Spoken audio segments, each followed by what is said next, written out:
I'm the descendant of a slave merchant from Bristol, and also the descendant of the slaves that he brought from Africa to work his own plantations. When I was in school, slavery was literally half of a page. 400 years of human trafficking, the ravaging of entire continents, was reduced to half a page of text, which we read in about 5 minutes. That was it. And all I'm asking for, as a descendant of a slave, is just to interrogate that history. Edward Colston was a Bristol slave merchant. Colston was one of the biggest slave traders in Bristol. And about a generation after he dies, someone else comes on the scene. That guy is called Samuel Spann. And this guy was a Navy chief during the 7 Years' War, Britain versus France. He eventually becomes the master of the Society of Merchant Venturers. The merchant venturers were leading colonialists. They were the ones who pioneered the colonization of North America. They also petitioned Parliament to lift the monopoly given to the Royal African Company to trade in slaves. After Britain won the 7 Years' War, he was given an island called Union Island, where my ancestors and my family still live. He was given this island as his personal fiefdom. He controlled all of the slaves on the island. He owned everything. And Spann started to basically import more slaves over from Africa. He also named on the island 2 settlements,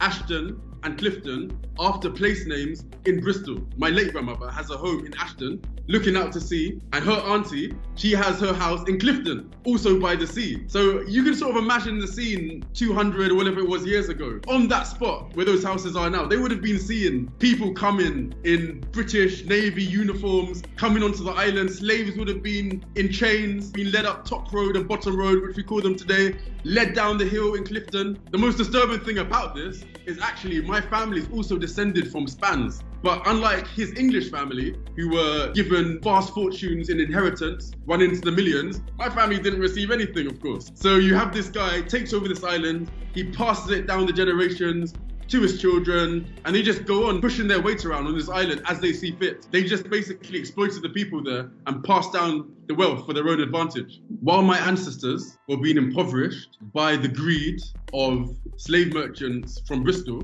they were building palaces to education. Back in the 1960s, when African Caribbeans were trying to find jobs in Bristol, were trying to find places to live in Bristol, they were basically prevented from, example, working on the buses in Bristol. And so they started a boycott. This boycott was inspired in part by Rosa Parks, who we know refused to give up a seat on a bus in Alabama in the 1960s. And they basically did a boycott, which spread like wildfire through the city. And eventually the bus company were forced to renounce their colour bar. And this boycott was a very important factor in the passing of the Race Relations Acts in the 1960s. And so you really see that direct action in places like Bristol really has a history. Fast forward to 1980, the discrimination against black communities, the over-policing of black communities under the Sus Law, when they could just stop and search you under virtually no grounds, reached a fever pitch, and there was an uprising in Bristol, in St Paul's again, in 1980.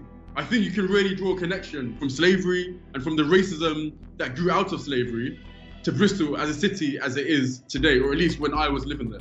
My family on my mum's side are from this small island called Union Island. It's beautiful, it's a small place, but it does have this very troubled history. It's a place which continues to suffer to this day. Places like Union Island, after slavery, weren't developed at all. Union Island got electricity in the 1970s. So these countries are, are way behind when it comes to development. We had an example of how that really plays out a few weeks ago. Petrol station exploded, 3 people were seriously injured. There's no hospital on the island, so they had to fly people out from the island to neighboring islands. One of those people was flown all the way to Trinidad. That's hundreds of kilometers away. All of those people died. Had Union Island been developed in the same way that Britain develops the Isle of Man or it develops the Isle of Wight, then that wouldn't need to happen. So this really brings me to this understanding of reparations. The reparations is about trying to repair this damage, the material damage, the psychic damage, the intellectual damage, the damage that comes from trauma, the trauma of slavery. It really lives on. It's absolutely no surprise that the 10 countries in the world with the highest rates of homicide are former slave states. Places like Jamaica, places like Brazil, even places like South Africa, which had racial discrimination and apartheid, still has that violence at its core because of the violence of white supremacy and what it did. So reparations are really an opportunity to repair that damage as much as we can. We can't bring people's lives back. We can't bring back those bones that were dumped to the bottom of the Atlantic. But in the interest of justice, in the interest of accountability, reparations are crucially important. I mean, look, I just want to remind you of something. Back in the 1830s, slave owners, the owners of human beings, the people who brutalized them, who raped them, who mistreated them, were given a payoff for having to lose their slave property when Britain abolished slavery. So why is it so difficult to consider that maybe the slaves, their descendants, who were brutalized, who live in countries that have that legacy of slavery, why is it so hard for us to just say, let's look at giving them some reparation? Let's at least talk about it in the interest of fairness. I can't sit here knowing what my ancestors went through and not demand some justice and accountability. I mean, what sort of person would I be?